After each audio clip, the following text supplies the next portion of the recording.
KBS 열린 토론.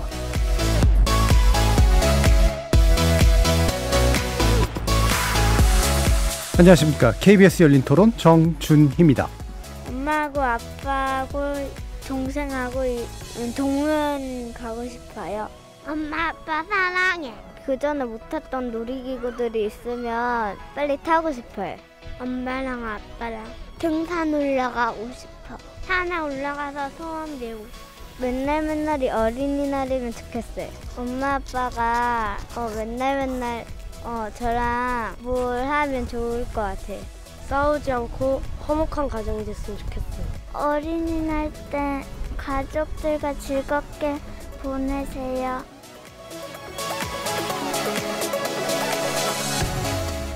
오늘이 제 100주년 어린이날입니다.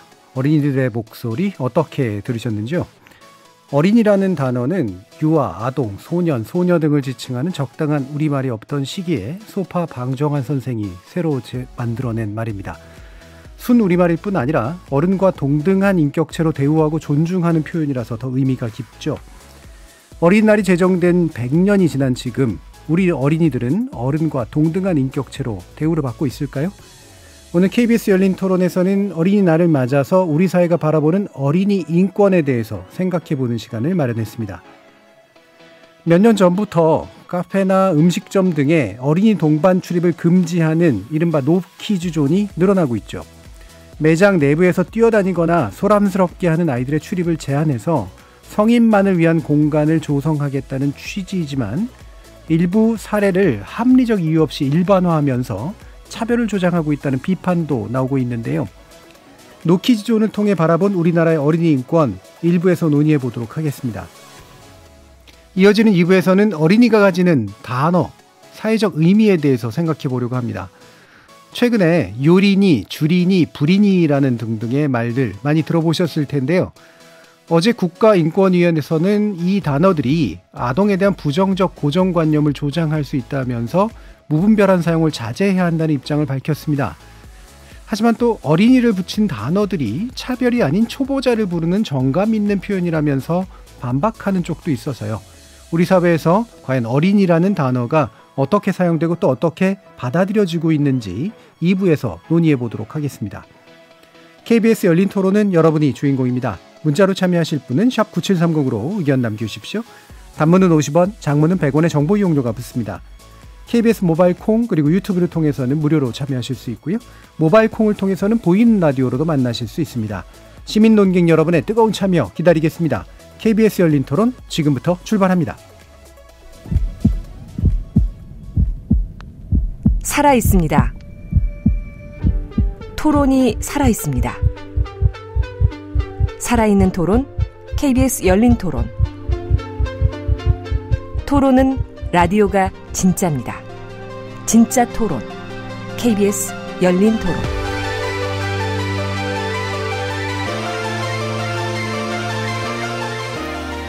오늘 KBS 열린 토론 어린이날 특집 함께 해주실 네 분 소개해드리도록 하겠습니다. 먼저 윤인진 고려대 사회학과 교수 나오셨습니다. 네, 안녕하십니까. 자, 그리고 이완정 인하대 아동심리학과 교수 자리하셨습니다. 안녕하십니까. 장하나 정치하는 엄마들 사무국장 나와주셨고요. 네, 안녕하십니까. 정익중 이화여대 사회복지학과 교수 함께해 주셨습니다. 네, 안녕하십니까. 자, 1부는 이제 노키즈존 문제를 중심으로 어린이 인권 문제를 좀 살펴보려고 하는데 사실 이 논쟁 한 10년 정도 된 것 같습니다. 근데 지금 노키즈존을 가지고 또 둘러싼 세대 갈등 같은 것도 좀 있고요. 여러 가지 존폐 논쟁까지 일고 있는데 일단 기본적으로 어떤 문제가 이를 통해서 파악이 되시는지 먼저 이완정 교수님 말씀 부탁드릴까요? 일단은 노키즈존이 많이 늘어나고 있는 게 이제 사회 현상이고요.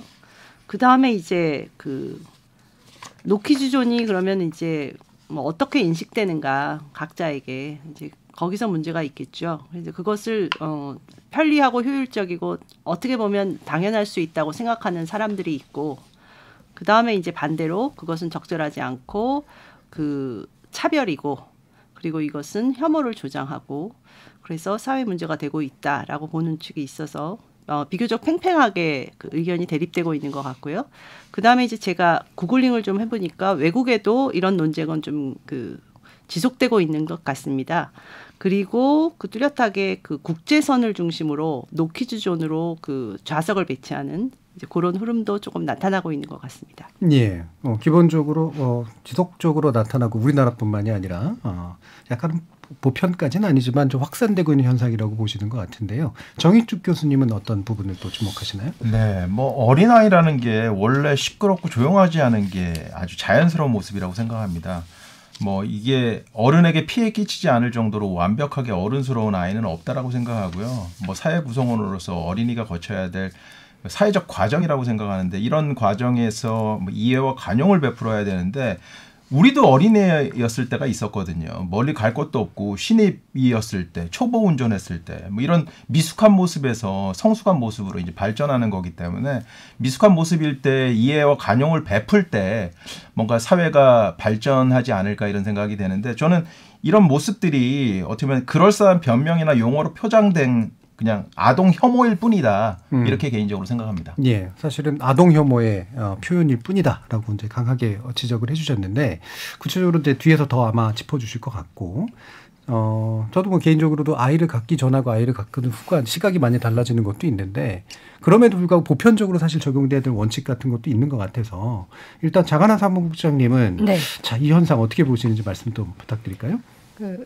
뭐 언론에서도 그렇고 오늘 방송에서도 이 노키즈 존이 이제 찬반 논란의 대상으로 예. 다뤄지는데 이제 아무래도 저희는 아동 인권을 다루고 있는 본격적으로 다루는 단체다 보니까 이게 사실 논쟁의 거리인가라는 어떤 근본적인 의문이 있습니다. 네. 오히려 언론 특히나 공영방송에서는 사실 인권은 우리가 찬반의 토론으로 결정하는 부분이 아닌데 이게 계속 그 어떤 시민들 간의 갈등 양상만 이제 조명된 지 참 오래됐거든요.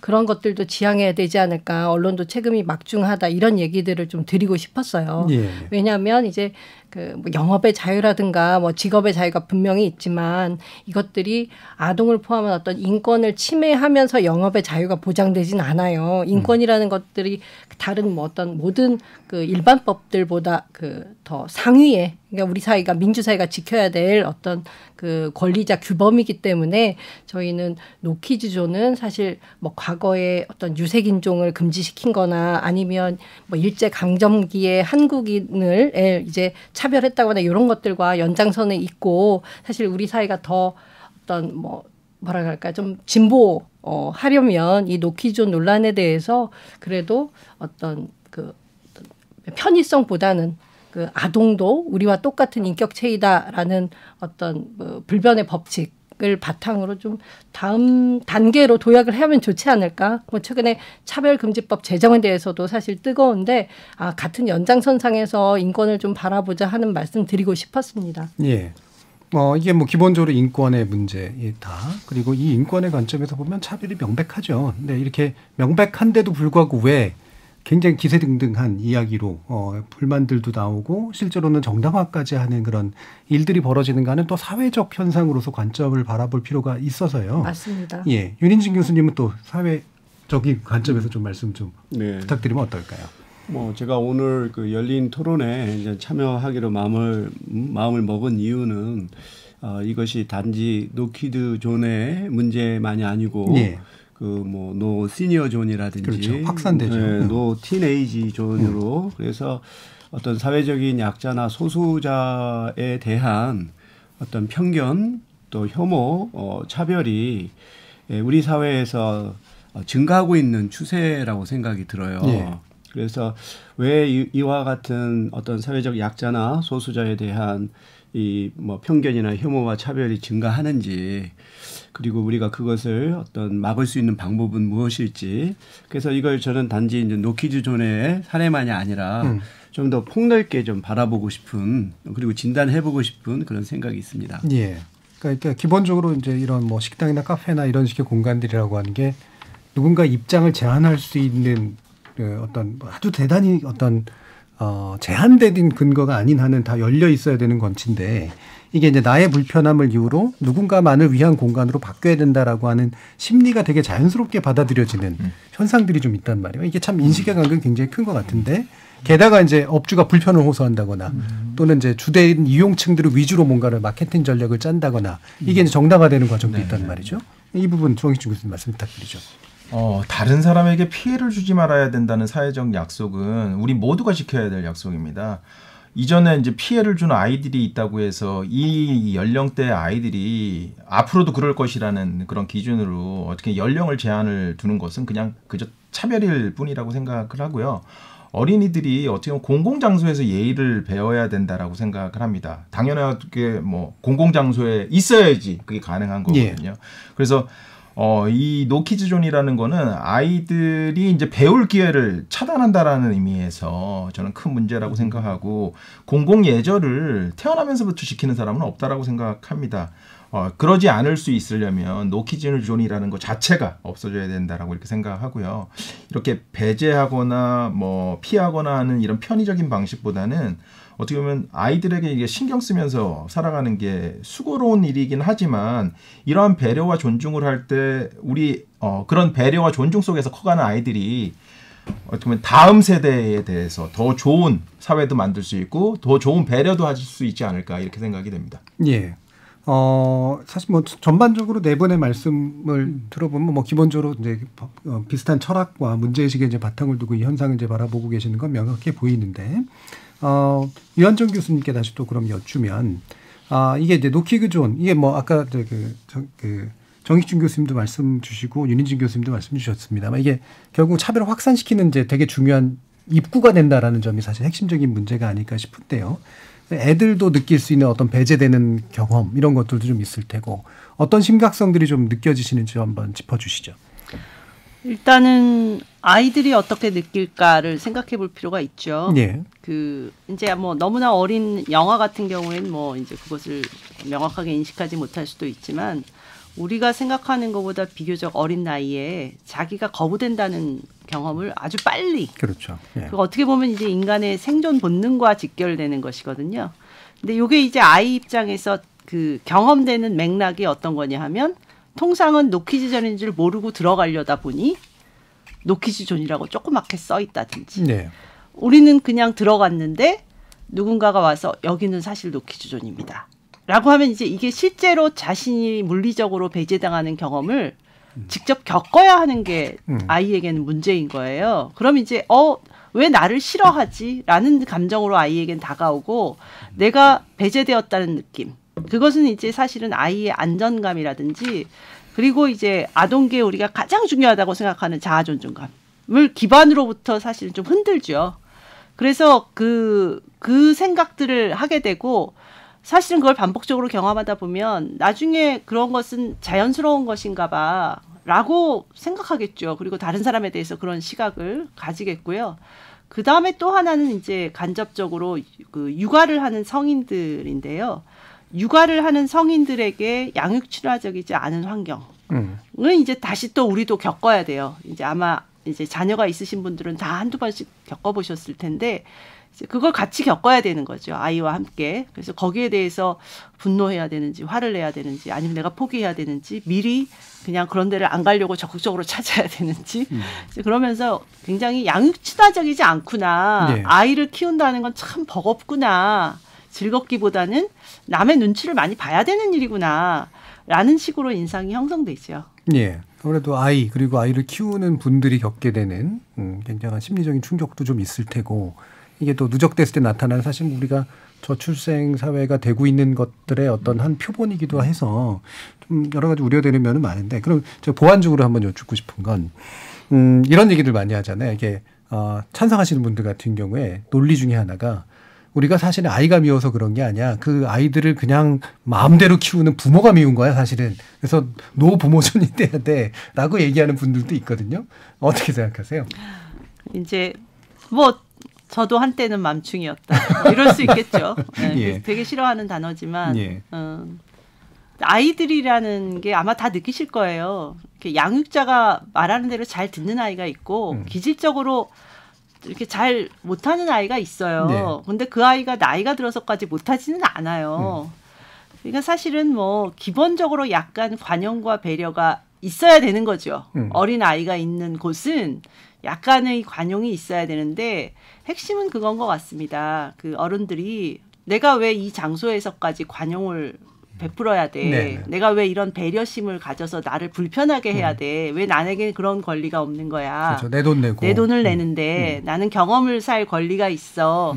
아마 거기가 가장 그 부딪히는 지점인 것 같고 그렇게 생각하면 저도 여러 가지로 고민이 돼요. 다른 문화에서도 여러 가지 사례들을 우리가 듣잖아요. 예를 들어서 뭐 어른들이 파티를 가면 외국 문화에서는 아이는 내니에게 맡기고 간다거나 이제 그런 문화들이 없지는 않단 말이에요. 그렇죠. 그러니까 이제 우리도 되게 고민이 되죠. 그런 것들을 생각하면. 사실 녹록한 문제는 아닙니다. 왜냐하면 이게 굉장히 분명한 문제였다면 논란이 저는 안 될 거라고 생각해요. 예, 근데 그렇죠. 그게 논란이 되고 있다는 것은 그만큼 어떻게 보면 생각해 볼 거리가 많은 거죠. 예.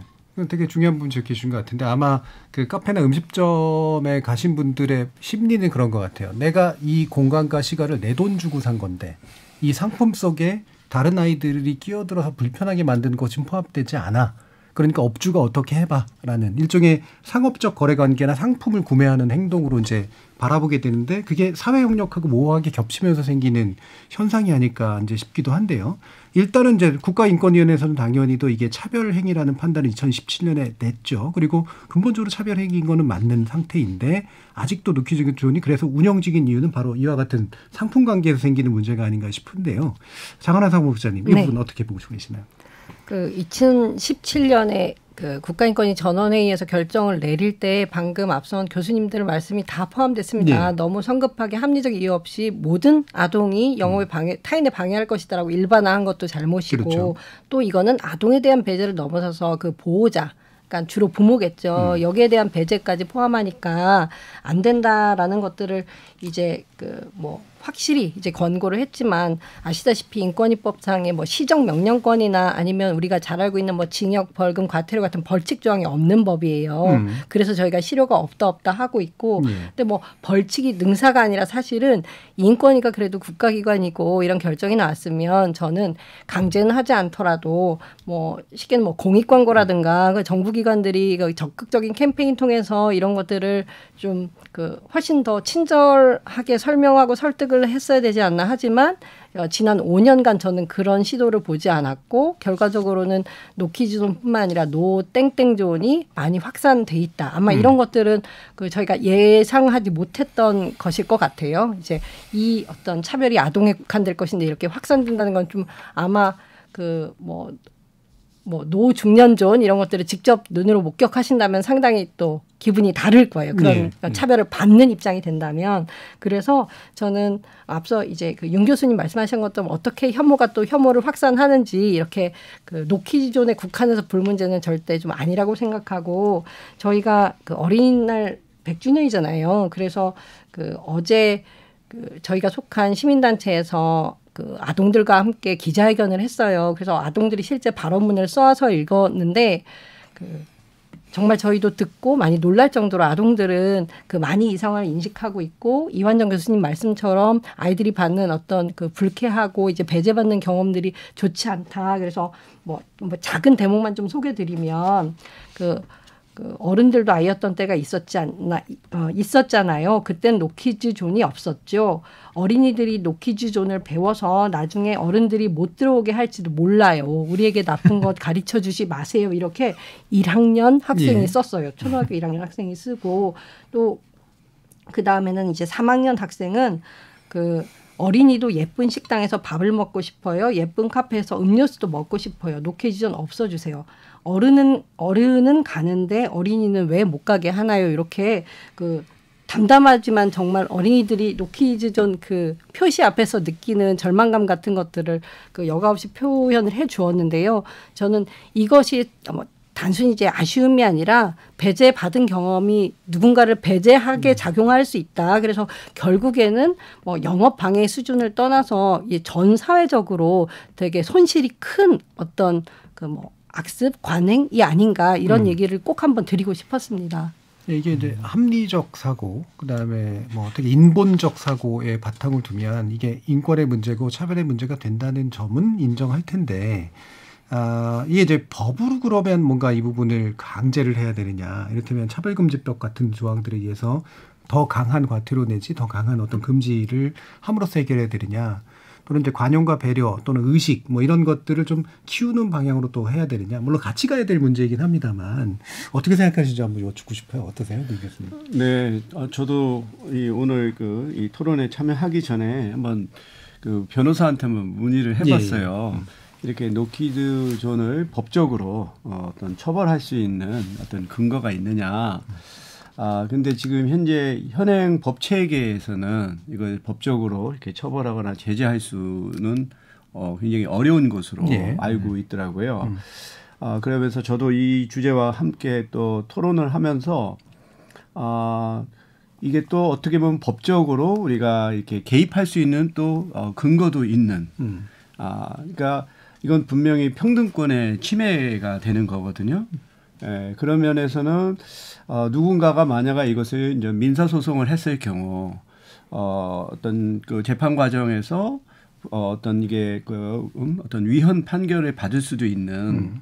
근데 제가 보기에는 어느 누구도 이 노키즈 존으로 인해서 받은 피해를 소송을 한 경우는 없었던 것 같아요.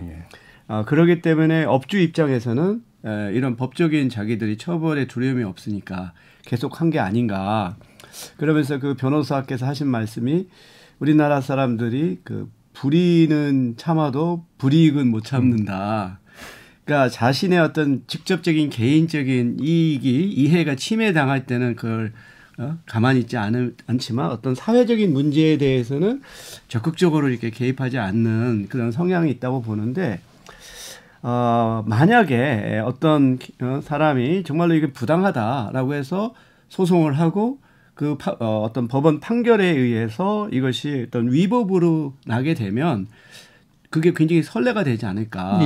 근데 아직까지는 그런 시도가 없었던 것이 이 노키즈 존이 계속해서 이렇게 확장되는 하나의 큰 이유가 아닌가 싶습니다. 이게 사실 뭐 뒤에서 그냥 한 생각이지만 만약에 인권 의식이 전반적으로 다들 의식 수준이 높다면 당연히 도입도 안 했을 존의 형식이지만 그 의식이 굉장히 좀 적었을 것 같고, 그러니까 되게 이제 당연한 권리 아니냐라고 생각을 하는 그런 분들도 있고, 이게 이제 또 법적으로 아주 강한 어떤 규제가 이미 애초부터 존재했더라면 하나둘 노키즈 존이 늘어나면서 오히려 그게 상식처럼 되어버리는 것들도 좀 예방되지 않았을까, 이런 생각도 사실은 없지 않아서요. 근데 이거하고 연관된 문제가 바로 또 민식이법이 아닐까 싶은데, 이거는 이제 결국은 강한 이제 그 법적 장치를 도입한 거고, 이것 때문에 이제 억울한 피해자가 생긴다라고 하는 또 반대 논의도 굉장히 많았습니다. 한번 같이 빗대서 한번 고민해 보면 어떨까 싶은데요. 정익준 교수님 말씀 한번 더 들어보죠. 제가 그거 시작하기 전에 아까 이제 부모 얘기가 있었는데 네. 완벽한 아이가 없듯이 완벽한 부모는 없습니다. 그리고 폐를 끼치지 않으면서 살기는 사회에서 불가능해요. 그러니까 어떻게 보면 폐를 끼치는 걸 당연하게 생각하고 어떻게 보면 그것에 대한 이해와 관용을 높이는 게 훨씬 더 중요하지 않을까, 이렇게 생각이 됩니다. 민식이법과 관련해서는 너무 이렇게 그 운전자에게 과도한 책임을 요구한다는 이유로 이제 많은 논란이 있는데요. 이런 논란이 어떻게 보면 이 논쟁이 있는 건 어떻게 보면 그 민주주의 사회에서 당연한 일인데, 이 논란이 아동 혐오로 이어지기 있기 때문에 이제 문제라고 생각하는데, 이게 아이들의 무단횡단 아니면 장난 이런 것들 때문에 교통사고에 책임이 있는데 운전자에게 너무 과도한 책임을 묻는다, 이런 얘기들이 있는데, 실제로 이런 이유 때문에 민식군을 비하한다거나 뭐 이런 것들도 있었던 것 같아요. 무단횡단하다가 사고를 당했다든지 이렇게 생각하는데, 제가 알기로는 김민식 군은 이렇게 무단횡단을 한 건 아니거든요. 그리고 아이들이 무단횡단을 많이 하지도 않아요. 어른들이 더 많이 하지. 그러니까 이게 괜한 편견에서 만들어진 고정관념이고, 그 고정관념에 의해서 어떻게 보면 이런 편견들이 계속해서 재생산되고 있는 게 아닌가, 이런 생각을 하게 됩니다. 사실 민식법 같은 사례도 되게 극단화시키잖아요. 그러니까 어떤 면에서 보면 이거는 예방을 위해서 굉장히 좋은 조치일 수가 있는데, 처벌에 자꾸 이제 관심이 가다 보니까 정말로 아주 안 좋은 케이스에 내가 걸리면 이건 되게 억울한 어떤 그 처벌을 받게 되는 거 아니냐라는 식으로 해서 보통 이런 때 나타나는 그런 방식인데 뭐 그런 심리는 좀 이해가 가긴 합니다만 이 문제 어떻게 좀 풀어야 된다고 생각하시나요? 글쎄 그 이런 뭐 민식이법에 있어서 일반 운전자들이 또 불필요하게 이 제약이 크다라고 생각하는 부분도 있거든요. 예. 기본적으로 이게 30km 스쿨존에서는 30km로 가야 되는데 보면 주말이라든지 또는 심야 시간에는 사실 아이들이 다니는 경우도 없고 그러한 상황에서도 이 30km를 이렇게 준수해야 하는 것이 좀 비현실적으로 좀 더 좀 형식적이다 이라고 하는 또 논의도 많이 해요. 그래서 꼭 그 정말로 이 사고를 당하고 이게 운전자가 책임이 없음에도 불구하고 과도한 책임을 묻는다고 하는 또 문제도 있지만 많은 운전자 입장에서는 그거는 충분히 법의 정신은 인정하지만 불필요하게 비현실적인 상황에서도 이렇게 명목적으로 법을 지키는 것이 필요한가 이런 또 문제 제기가 있거든요. 그래서 아마 새 정부에서 이 민식이법에 대한 보완을 지금 논의하고 있는 것 같고요. 그래서 저는 어떤 그 일반 국민들의 준법 의식이라고 하는 것은 어떤 법의 실효성에 대해서 본인 스스로가 인정하고 수용할 때 잘 지켜질 수 있다고 봐요. 그래서 우리가 반드시 지켜야 될 것은 지켜야 되지만 또 불필요하게 또 과도하게 또 하는 부분에 대해서는 논의할 필요는 좀 있다라고 생각을 합니다. 예. 그러니까 그 부분을 이제 다른 식으로 표현하면 사실 잘못에 비해서 과잉한 처벌이 좀 있는 거는 문제 아니냐라고 얘기하시는 분들도 실제로 있기도 해서요. 장하나 동근님 한번 또 말씀 주실까요? 네, 아까 말씀하신 심야 시간이나 아동들이 잘 이용하지 않을 때 30km 준수하고 말고는 사실 징역형과는 무관한 것이죠. 징역형이 문제시 되는 것은 스쿨존 내에서 사고가 났을 때 징역형이다. 요게 이제 어떤 사실 재판에 가면 그렇게 모든 케이스가 다 무조건 징역형으로 갈 수도 없고 실제 민식이법이 만들어진 이후에 판결 중에는 징역형이 안 간 사례들도 있어서 사실 그거는 너무 사전에 이제 뭐 온라인상에서 여론이 좀 와전됐다 이런 것들이 이미 밝혀진 거라고 봐져요. 근데 이제 어떤 그 방금 그 윤 교수님 말씀하신 거하고 이제 좀 별개로 저는 노키즈존과 뭐 민식이법 그 논란 또 그러니까 어떤 망자에 대한 명예훼손이라던가 뭐 하여튼 가족들도 너무 심적 고통 겪고 이런 문제는 그 이전에 이제 아동에 대한 혐오가 깔려 있었기에 많은 그 노 땡땡존 중에서도 노키즈존이 먼저 그리고 가장 많이 있었고 또 민식이법의 경우에도 우리가 평소에 우리 사회가 아동의 어떤 인권을 경시해 왔던 것이 또 그렇게 뭐 이제 발현이 되지 않나 저는 그렇게 보고 있고요.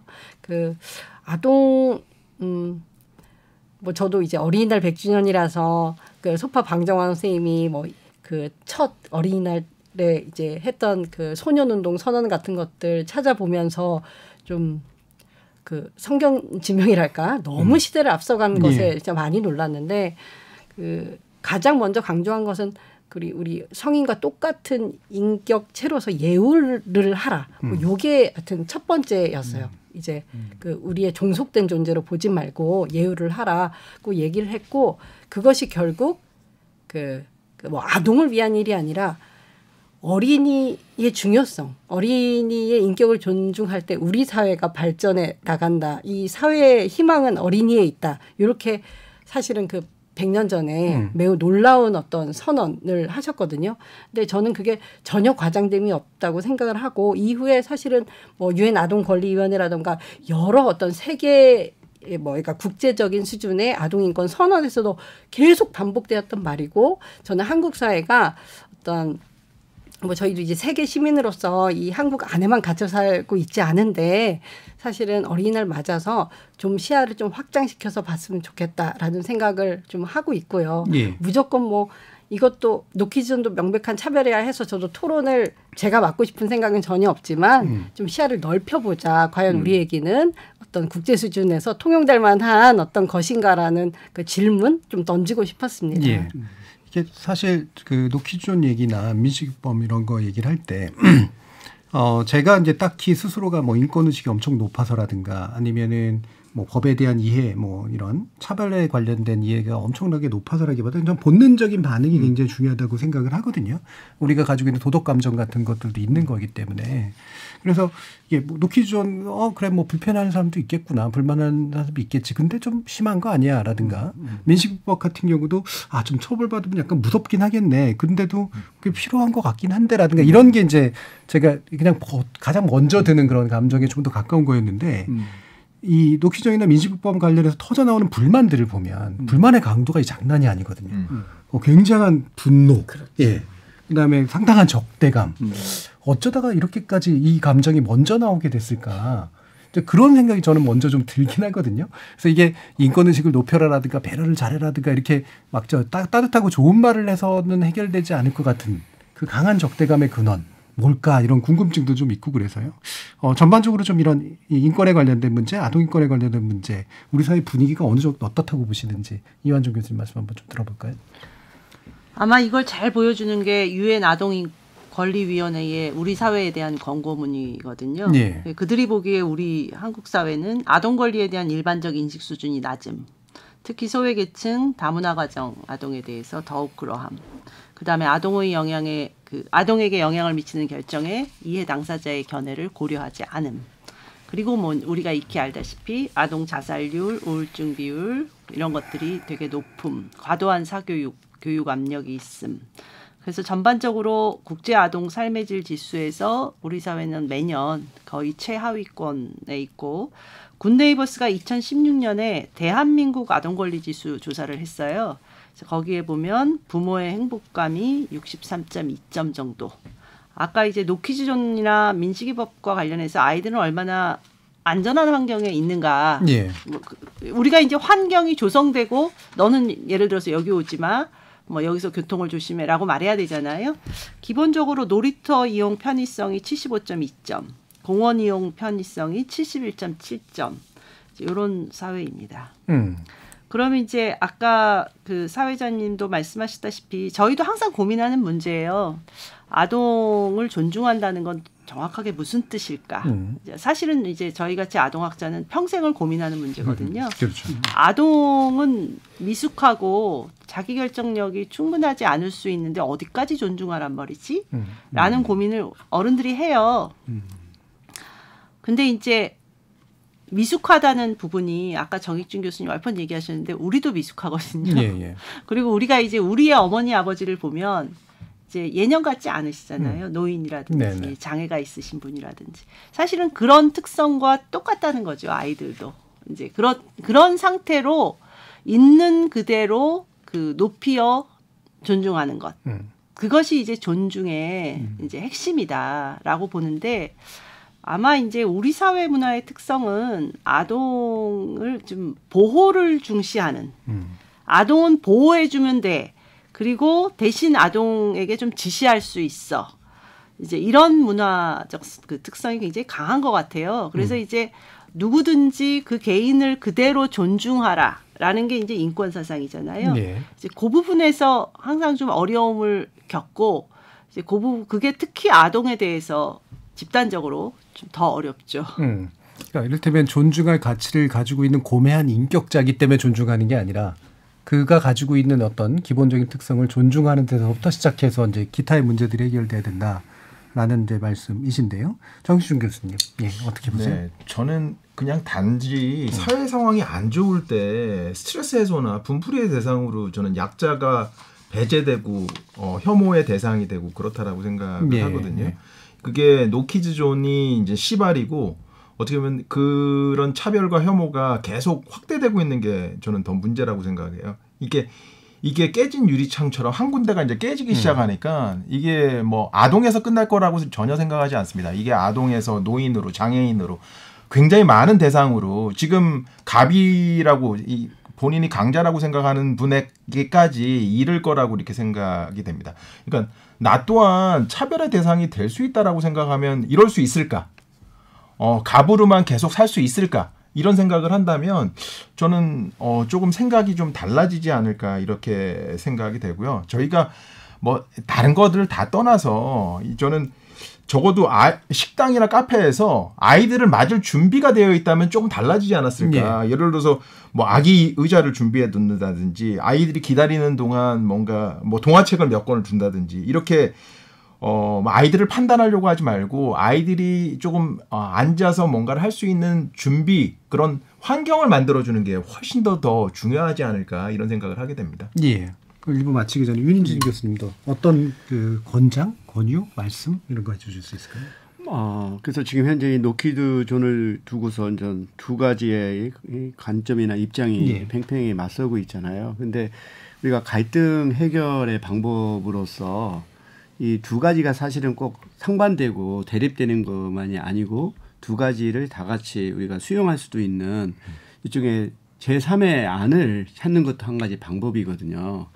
그러니까 뭐 예를 들어서 어린이를 무조건 출입을 금지하는 것이 아니라 만약에 어린이로 인하든 또는 어른으로 인하든 간에 뭔가 다른 사람들한테 피해를 주는 행위를 할 경우 그 사람을 업소에서 내보낼 수 있는 예. 그런 권리를 그 업주가 갖는다든지 또는 그런 것을 이제 일종의 미리 공지를 하는 거죠. 어떻게 에티켓을 안 지키고 매너를 안 지키고 하는 행위를 하는 손님에 대해서는 내보낼 수 있는 권리를 우리가 갖는다. 이렇게 한다면 꼭 이렇게 뭐 어린아이를 처음부터 막는 그런 방법이 아니고도 충분히 문제를 해결할 수 있지 않을까 하는 생각도 해보죠. 예, 이게 이제 굳이 비유를 하자면 저희 표현의 자유 얘기할 때 표현의 자유에서 핵심적으로 문제가 되는 건 사전 검열이잖아요. 아예 처음부터 표현을 못하게 만드는 거. 그러니까 이를테면 아예 연령을 기준으로 입장을 차단하는 거, 이건 명백한 이제 인권 측면에서의 차별이죠.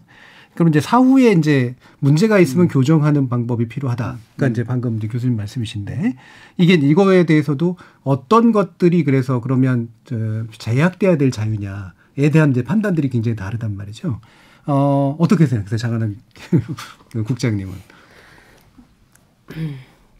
뭐 저는 좀 쉽게 생각을 하는데 예. 이제 일단 그 노키존에 대해서 특히 우리 인권위 결정내 때 이제 그 피진정이었던 그 사장님도 그 전에 본인이 겪었던 곤란 같은 것들을 쭉 그 예. 국가인권위에 이제 얘기를 하고 결정내에 다 나와 있습니다. 뭐 이제 그 와서 놀다가 다친 사례라던가 아니면 옆에 손님들한테 이제 방해가 됐다고 예. 이렇게 하는데, 그러니까 일단 다쳤을 경우 이런 것들은 뭐 저희가 다칠까봐 오지 마라 이런 것들은 금지하기 어렵다고 봅니다. 네, 뭐 안전을 강화하는 그렇죠. 방식으로 하는데 아까 옆에 교수님 말씀하시다시피 그 순간 이제 옆에 있는 손님들한테 피해를 준 이런 것들은 당연히 이제 그거는 뭐 어떤 퇴장을 요구한다든지 네. 그럴 수 있다고 생각을 해서 근데 지금은 좀 그 사업주들도 좀 금지할 수 있는 것과 없는 것의 경계도 좀 모호하고 과도해진 면이 있고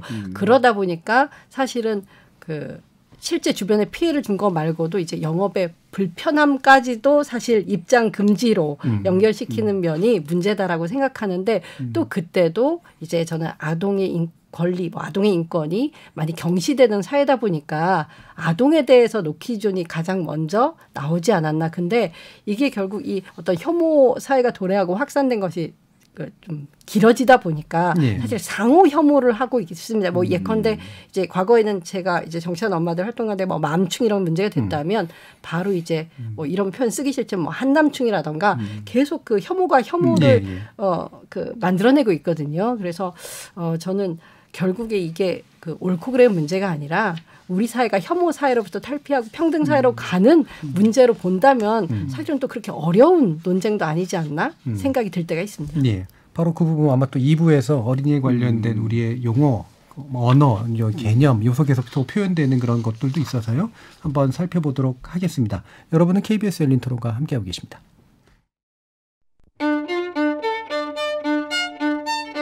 토론이 세상을 바꿀 수는 없습니다. 하지만 토론 없이 바꿀 수 있는 세상은 어디에도 없습니다.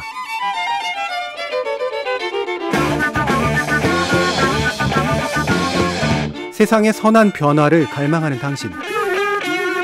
정답이 아니라 질문의 힘을 믿는 당신. 우리 KBS 열린 토론에서 만납시다.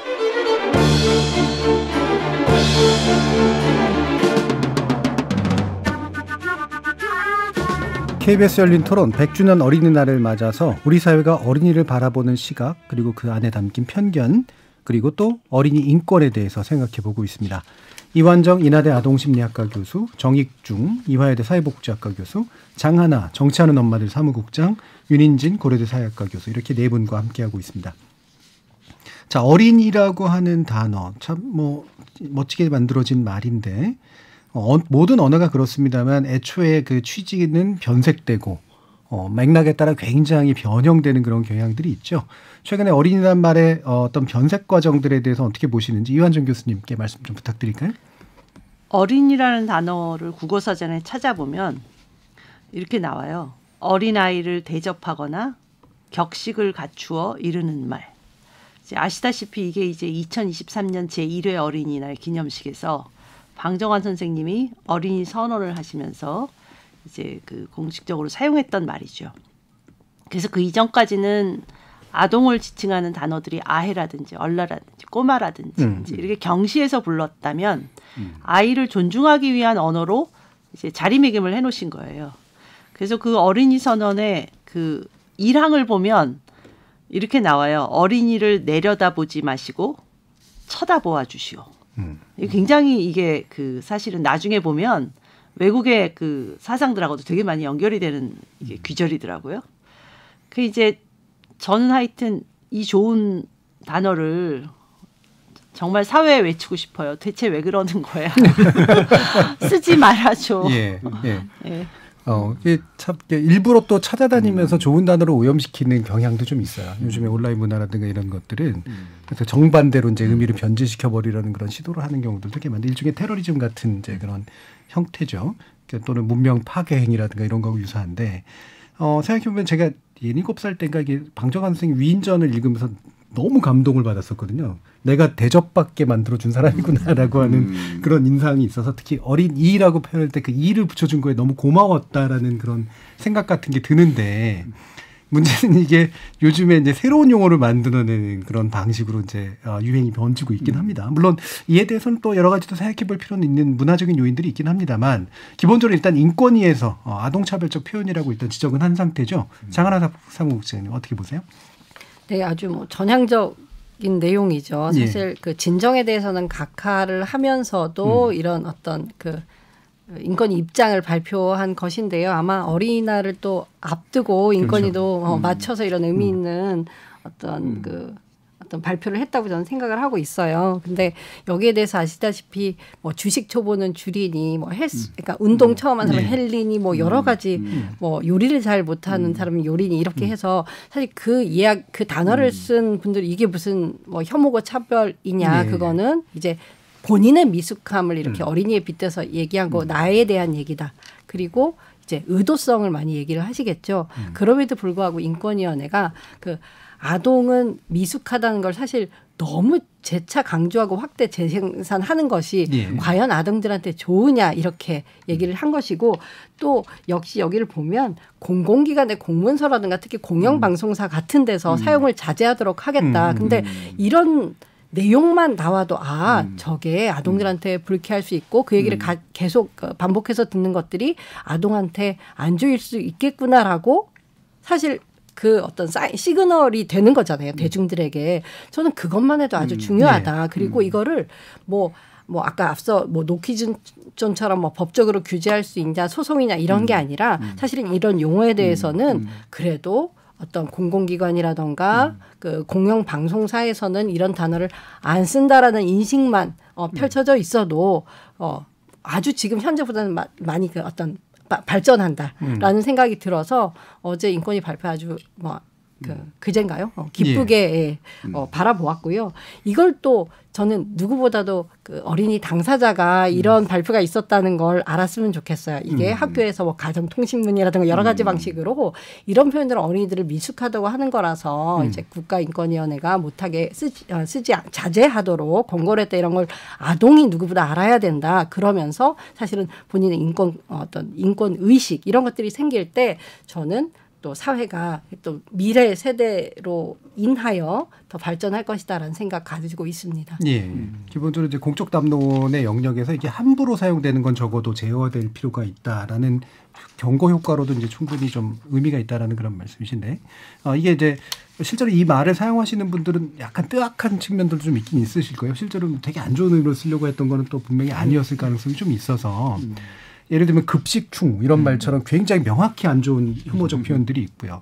뭐 초딩, 중딩 이런 것들은 살짝 이게 안 좋은 건가 아닌 건가 헷갈리는 그런 식 것들도 있고, 특히 화자가 어떤 방식으로 의도를 갖고 사용하는 문제도 굉장히 좀 중요해서 좀 혼란스럽게 느껴지는 분도 좀 있을 것 같아요. 네. 근데 기본적으로 이게 왜 문제로 일단 인식돼야 되는가? 정기춘 교수님 좀 말씀해 주시죠. 저희가 이런 용어에 주목해야 하는 거는 이런 새로운 호칭이 어떻게 보면 혐오의 시작일 수 있기 때문입니다. 어떻게 저희가 뭐 아까 전에 급식충이나 뭐 마음충이나 이런 특정 대상에 갖는 이런 온갖 부정적인 이미지를 이제 녹여서 이런 단어가 만들어지기가 쉽거든요. 네. 이런 용어를 사용함으로써 그들을 어떻게 보면 주류로부터 이제 분리해내고 이렇게 대상화시키는 문제고, 이런 호칭을 반복적으로 사용하면서 그 대상 집단에 대한 편견이나 부정적인 이미지를 계속 재생산하고 강화하게 되기 쉽거든요. 네. 이게 그 2차 세계대전 당시에 나치가 독일 국민들에게 유대인 혐오를 조장하던 방식하고 똑같아요. 그러니까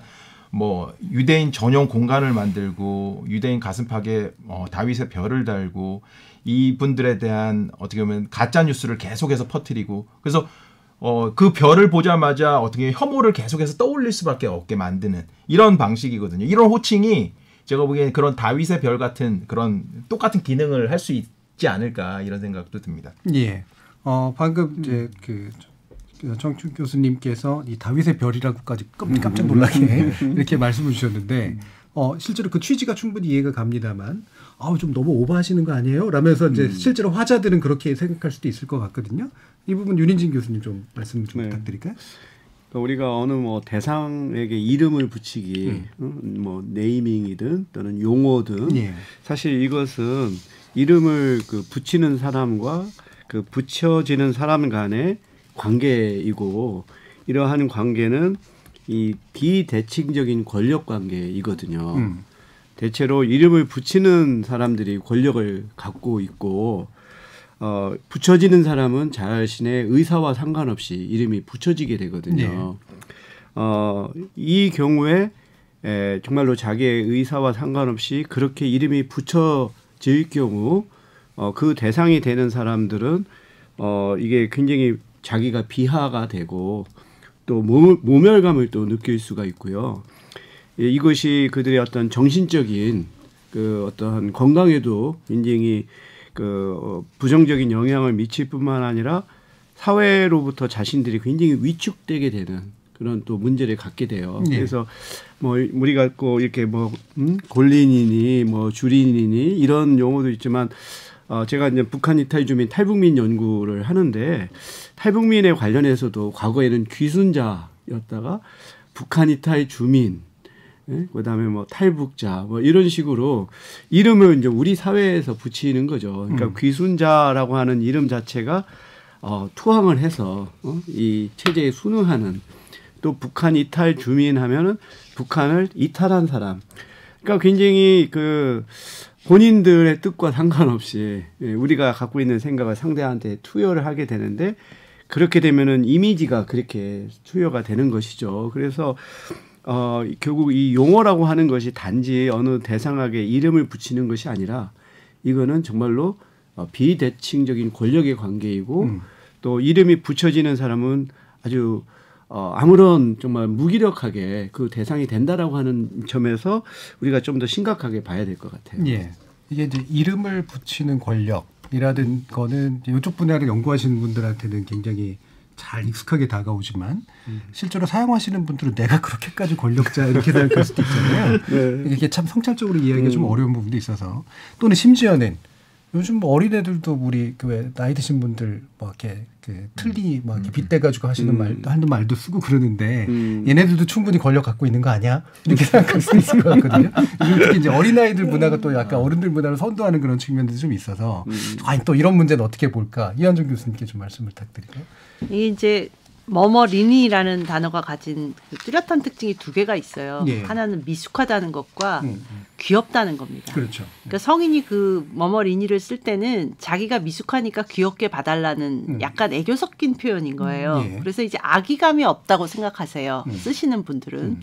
그래서 이게 더 퍼지는 것 같은데 이제 이게 아동의 권리를 존중하는 걸 굉장히 중시하는 쪽에서 보면 아동이 미숙할 수는 있으나 이제 미숙한 것을 단지 귀엽다라고만 보면 그 다음에 아동을 함부로 대하기가 쉬워요. 네. 근데 아동은 미숙할 수 있지만 그럼에도 불구하고 그 특징 그대로 존중해줘야 돼.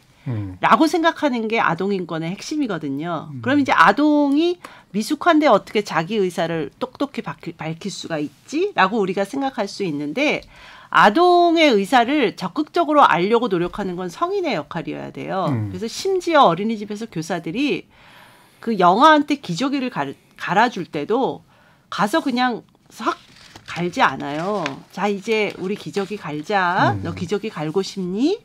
라고 그 아이가 온몸으로 나타내는 신호를 열심히 읽고 아, 그 아이가 뭘 원할까? 이제 그렇게 하는 것이 아동 존중의 그 실행이라고 보는 거거든요.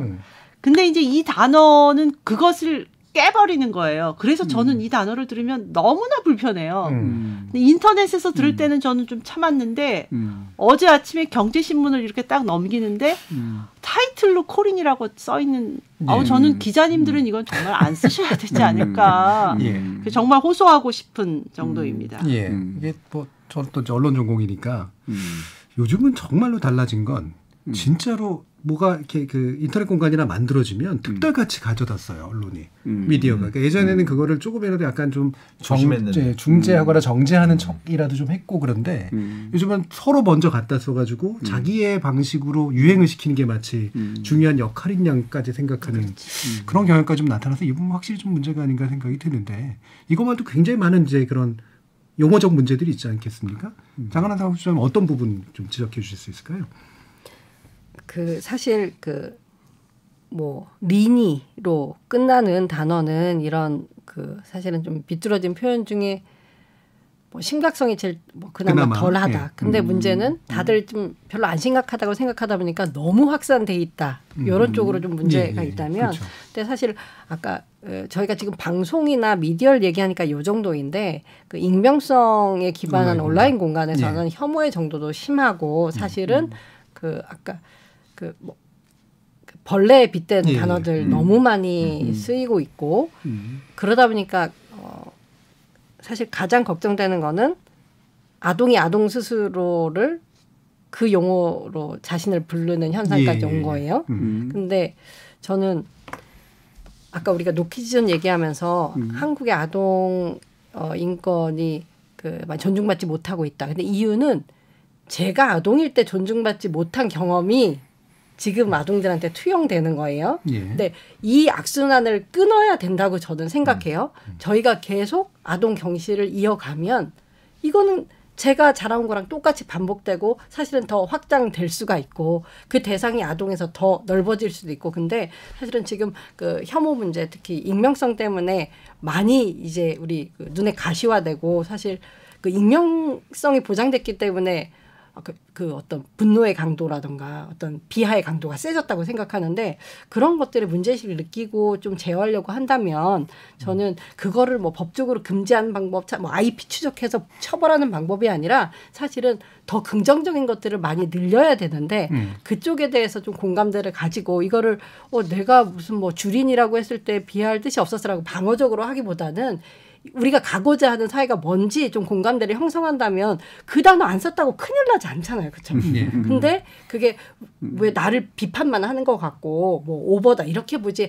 않으셨으면 하는 게 이제 좀 바람이다. 그리고 어떤 그 사실 뭐 근데 저도 이거는 아직 제가 그 온라인 게임을 안 해서 그 어떤 경험을 들은 얘기인데 이제 게임 하다가 너 급식이지 나가 뭐 이런 식으로 그 게임 그 대화방에서 만난 사람들이 뭐 잼민이지 급식이지 하면서 이제 그 어리니까 나가라고 되게 함부로 대한다는 거예요. 근데 저는 아까 그 이름이 갖는 어떤 안 좋은 부정적 힘이라는 게 분명히 있어서 계속 아동들이 그렇게 당하면 근데 그 아동들이 조금 있으면 성인도 되고 뭐 고등학생 성인이 되잖아요. 그러면 저는 좀 더 이제 그런 어떤 폭력적인 뭐 언어 폭력이나 이런 것들을 다시 재생산할 수밖에 없을 것이다. 라는 생각이 이제 가장 큰 문제의식입니다. 예. 좀 끊어내야 된다.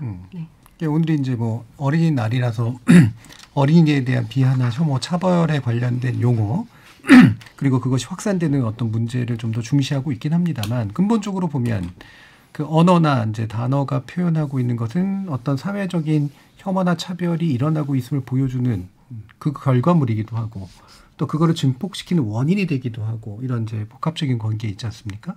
자, 이게 어떤 사회적 문제라고 보시는지 윤희숙 교수님. 그 우리나라가 이렇게 이제 국제화가 되면서 이제 그 국적이나 인종, 문화 배경이 다른 그 이주민들이 우리 사회에 들어오기 시작한 게 대체로 1990년대거든요. 네. 그래서 1990년대부터 한 2000년대까지는 이러한 외국인들, 이주민들이 우리 사회에서 사회적 약자, 어떠한 부당한 인권 침해의 피해자라고 하는 온종주의가 좀 강했어요. 그렇죠. 그러던 것이 한 2000년대 들어서면서부터는 이러한 이주민들이 우리 사회에 위협이 되고 범죄의 온상이다라고 하는 이런 그 인식이 커져가면서 냉담주의로 바뀌었다라고 저는 표현을 해요. 그러던 것이 한 2010년을 넘어서서는 냉담주의를 넘어서 좀 혐오의 단계로 들어선 게 아닌가. 저는 그렇게 우리 사회의 변화를 좀 진단을 하거든요. 예. 그래서 전체적으로 보면 일종의 관용의 상실 그리고 또는 반발의 시대. 그러니까 과거에 어떤 사회적 약자나 소수자를 보호하고 배려했던 이런 것에 대해서 오히려 다수자와 기득권층들이 이제 과도하다. 그리고 오히려 다수자들이 또 역차별을 당한다라고 하는 논리가 굉장히 강해져 가고 있다고 봐요. 이런 상황에서 바로 이런 뭐 어린이가 됐던 또 외국인이 됐던 또 뭐 사회적 약자들, 노인들에 대한 이런 혐오 표현들이 계속해서 이렇게 확대 재생산이 되는 게 아닌가. 그래서 요거는 정말 우리 한국 사회가 지금 처해져 있는 상황이 과거보다 훨씬 더 덜 관용적이 되었고 그리고 공정이라고 하는 이유로 논리로 오히려 다수자들이 자신들의 기득권을 다시 회복하려고 하는 이런 시대적인 상황과 저는 맞물려 있다라고 좀 생각을 합니다. 네, 전반적으로 이해가 가는데 온종주의, 냉담주의 그리고 혐오로 이제 이어지는 그런 과정. 근데 살짝 만약에 반론을 제기한다면 과거의 온종주의는 그걸 관용이 더 있었던 시대로 표현하는 게 맞느냐?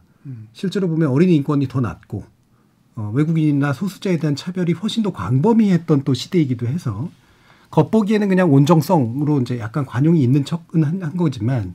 실제 구조나 실제 어떤 현상들은 훨씬 더 차별적인 상태였던 것 같기도 하거든요. 그래서 네, 그 부분은 우리가 그러니까 실제로는 그러한 것이 더 팽배했을 수 있었는데 담론이 중요한 거죠. 어떤 것이 그 시대에서 소위 말해서 정치적으로 올바른가에 대한 담론은 그래도 이들을 우리가 보호하고 배려해야 된다는 담론이 그래도 더 많았던 거고 또 거기에 대항해서 목소리를 낸다라고 하는 것은 굉장히 정치적으로 올바르지 않다는 생각이 가졌었어요. 네. 근데 이제는 이제 더 이상 그런 것에 자기네들이 억눌리지 않고 자신의 어떤 권리를 찾겠다라고 하는 것이 이제는 담론으로 또 올라갔다는 것이 큰 문제라고 저는 생각하는 거죠. 예. 그래서 제가 이제 사실 생각하는 부분은 과거가 좀 더 관용적이고 덜 그랬던 면이라기보다는 과거가 더 차별적인 건 맞았는데 차별하지 말아야 돼라고 하는 이야기하는 담론이 좀 더 힘이 있었다면 예. 지금은 그거를 그 반대 목소리를 내는 게 창피했던 일에 좀 더 가까웠다면 지금은 되게 당당하게 그 반대 목소리를 내는 시기가 됐던 게 아닌가. 네. 그 이유는 뭘까? 뭔가 계기가 있었을까? 혹시 어떻게 생각하세요? 뭐 그거에 대해서는 여러 가지 원인들이 있는데요. 예. 첫 번째가 우선은 경제적인 그 위기 이런 것이 많은 사람들한테 불안감을 가져오게 돼요. 그래서 자신의 안전이 불안하기 때문에 다른 어떤 타자에 대한 관용성을 갖기가 어려운 것이 첫 번째 이유고 또 두 번째 이유는 아까도 우리가 논의했었지만 어떤 SNS라든지 온라인 공간에서 사람들이 과거보다 훨씬 더 의견을 표명하고 하는 것이 더 가능해진 일종의 의사소통의 그 방법이 예? 그 오프라인보다는 온라인상에서는 익명성도 있고 그러다 보니까 이것이 더욱더 확장되는 이런 부분 거기에다가 또 넓게 보면 어떤 신자유주의라고 말할까요? 어떠한 그 공동체라든지 예, 이런 부분보다는 한 개인의 뭐 성장, 발전 그리고 그것을 위해서는 어떤 경제적인 것이 더 우선되는 넓게 보면은 이런 신자유주의적인 사고가 우리 사회에 굉장히 만연하게 된 것도 이런 관용이라고 하는 부분을 낮추게 되는 원인이라고 볼 수 있죠. 예, 그러니까 극단적인 개인주의나 자유주의적 성향이 이제 정당한 것처럼 느껴지는 어떤 글로벌한 환경도 좀 있고 우리 사회가 성장 사회에서 위축 사회로 바뀌었기 때문에 나타나는 어떤 되게 조급해짐, 불안한 문제 그리고 결정적으로 미디어 환경이 그런 약간 못난 이야기들을 외려 증폭시키는 그리고 자기 확신을 갖도록 만드는 데 굉장히 영향을 미쳤다. 이렇게 이제 이해하면은 굉장히 잘 될 것 같은데. 자, 그러면 이제 지금 아까 이제 이완정 교수님도 말씀 주셨지만 존중이라고 하는 거는 그 미숙함에 대해서도 적용돼야 된다라고 하는 것을 우리 사회가 오히려 이제 비하, 조롱 내지 혐오 내지 차별까지도 이어지는 어떤 수단으로 사용하는 부분 이게 실질적으로는 그럼 우리 미래에 우리 현실에 굉장히 부정적인 어떤 징후가 되지 않겠습니까? 어떤 영향들을 좀 우려하고 계시나요? 저는 뭐 우리나라의 이제 아동 뭐 복지, 아동 권리, 뭐 아동 행복 뭐 이런 것들에 다 뭐 치명적인 영향을 미치지 않나 이렇게 네. 생각이 되고요. 이게 아까 전에 말씀하셨던 것처럼 혐오가 혐오를 낳고 계속해서 이런 혐오가 계속되다 보면 공동체는 지옥이 되는 게 맞거든요. 지금 지옥으로 가고 있는 거라고 이렇게 생각이 되고 특히 아동과 관련해서는 제가 보기에는 크게 이제 보호자는 본인 아동을 자기의 소유물로 생각하고 있고 사회는 노키 기준으로 배제하고 있고 뭐 이런 식의 사회에서 아이들이 이제 성장하게 되면 도대체 어떻게 될까?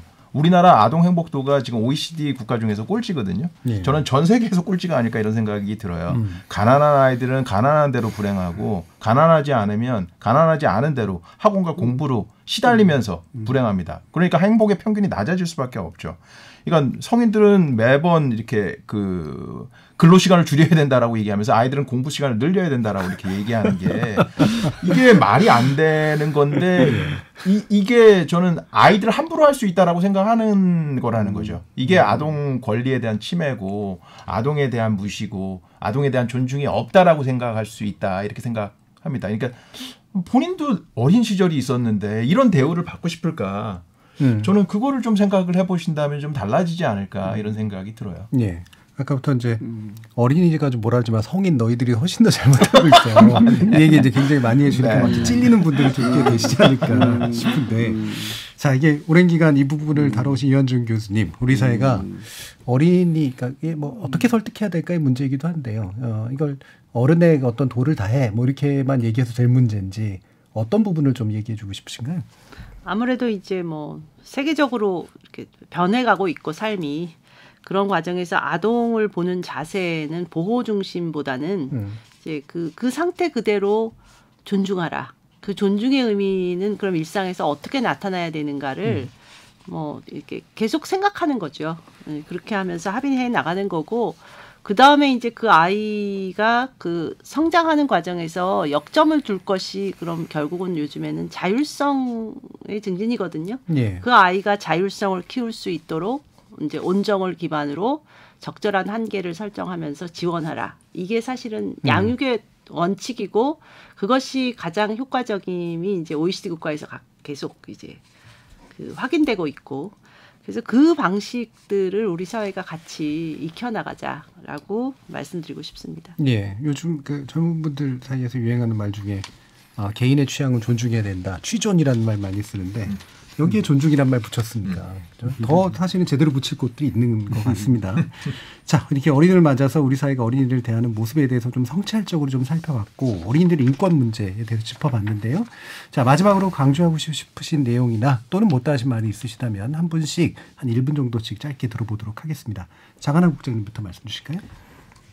네, 그 노키즈존 얘기를 이렇게 본격적으로 나눌 수 있어서 일단 기뻤습니다. 그리고 저는 노키즈존이 어떤 한 뭐 업소의 문제가 아니라 사실 인권위 그 결정 이후에도 거의 뭐 5년 이상 사실 어떤 사회에서 방치하고 어떻게 보면 노키즈존을 용인한 사회처럼 저희가 있었잖아요. 하고 제자리에 머무른 게 아니라 사실 좀 퇴보했다고 생각하는데 그러다 보니까 좀 약간 뭐 문학적 수사지만 대한민국 전체가 하나의 거대한 노키즈존이 됐고 사실은 그 결과 여러 가지 원인이 있겠지만 또 이런 아동에 대한 배제도 노키즈존에 아동이 출생하지 않겠죠. 예. 고질적인 저출생 문제의 하나의 원인이라고 생각해요.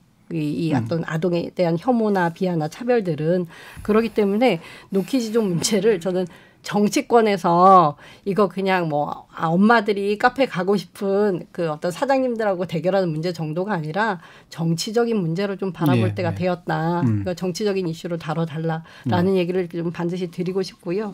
또 하나 사실 뭐 공정 능력주의 얘기하면서 뭐 이 마동 또 여성 또는 최근에 장애인 이동권 투쟁까지 그 실제 그 공정이란 단어를 아주 다르게 생각하는 거죠. 그러니까 과거에 가졌던 기득권이 위협받는 존재들이 공정이라는 언어를 사실 제가 보기에는 좀 더 특별하게 꼬아서 사용한다 이런 생각을 좀 많이 하고 있는데요. 근데 저는 이 안에 사실 그 아동의 문제도 뭐 함께 다뤄볼 수 있겠다 이런 생각을 하게 됩니다. 예.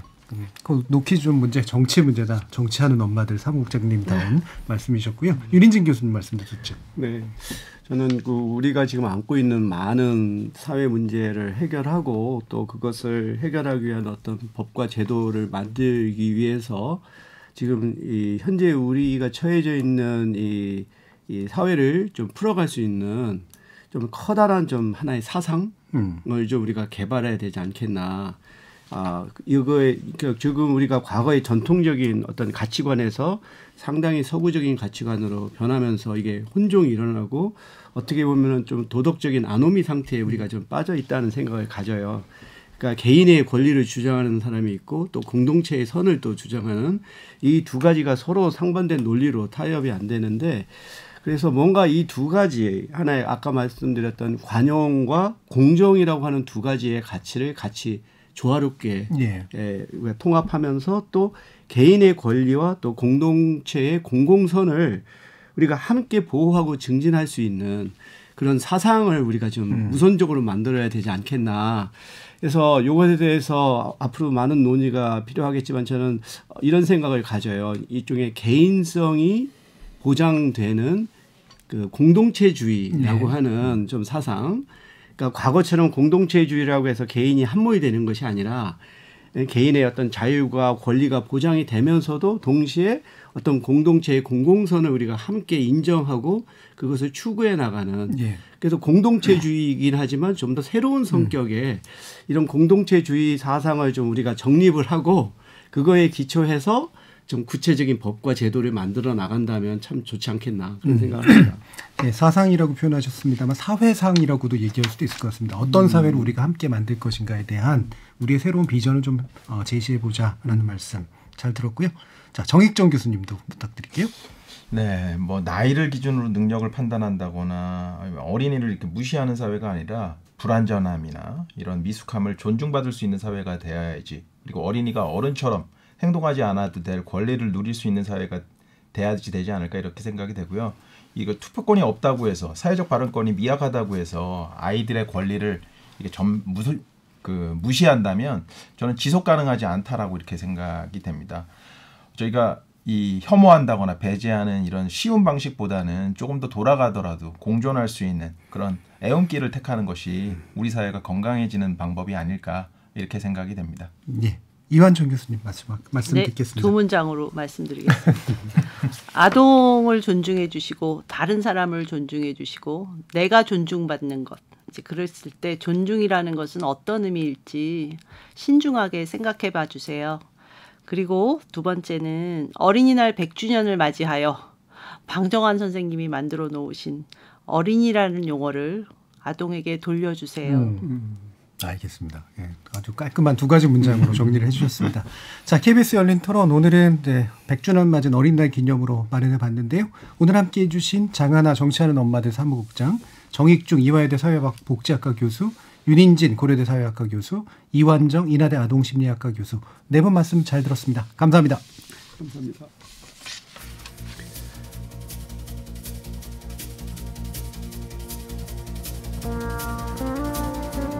한 사회가 아이들을 다루는 방식만큼 그 사회의 영혼을 정확하게 보여주는 것은 없다.